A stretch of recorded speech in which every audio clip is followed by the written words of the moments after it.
Jest mega fajny klimat i klimat kampusu i klimat ludzi, którzy przyszli. Mega wartościowe toki, w sensie super tematy i też bardzo wszechstronne, od takich ogólnych dotyczących programowania, pracy w zespole, ale też bardziej techniczne, szczegółowe. Fajny dobór prelegentów.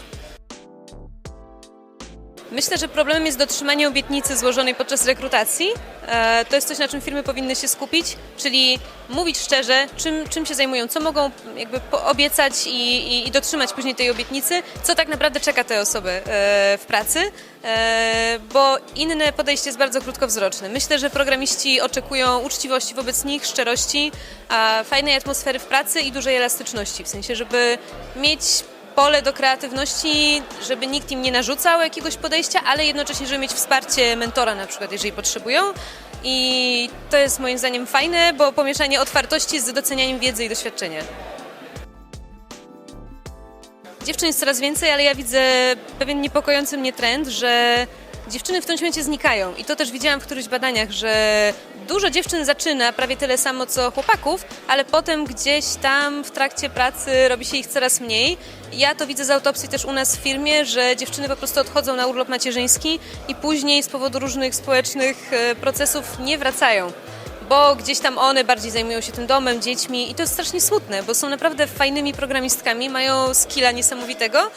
a zostają w domu i dalej się już nie rozwijają. I to jest problem, który dziś widziałam w badaniach i sama potem widziałam u nas w firmie. Myślę, że fajnie by było, żeby dziewczyny bardziej się odważyły później godzić tą pracę w domu, opiekę nad dzieckiem z powrotem do tej pracy, żeby się tego nie bać, bo na pewno też społeczność by na tym skorzystała, bo dziewczyny wnoszą do zespołów coś innego zupełnie, w sensie klimat w zespole z dziewczynami, z tego co też mi chłopaki mówią, naprawdę jest inny i jest fajniejszy. To, co u nas na pewno znajdziecie, to są bardzo różne projekty, których nie można się nudzić, bo nie mamy jednej branży, nie specjalizujemy się w jakiejś branży, tylko raczej chcemy współpracować z startupami, które mają fajną ideę, robią coś ciekawego, rozwiązują jakiś fajny problem albo są bardzo atrakcyjne technologicznie, więc skupiamy się na tym, żeby nasze projekty były w technologiach,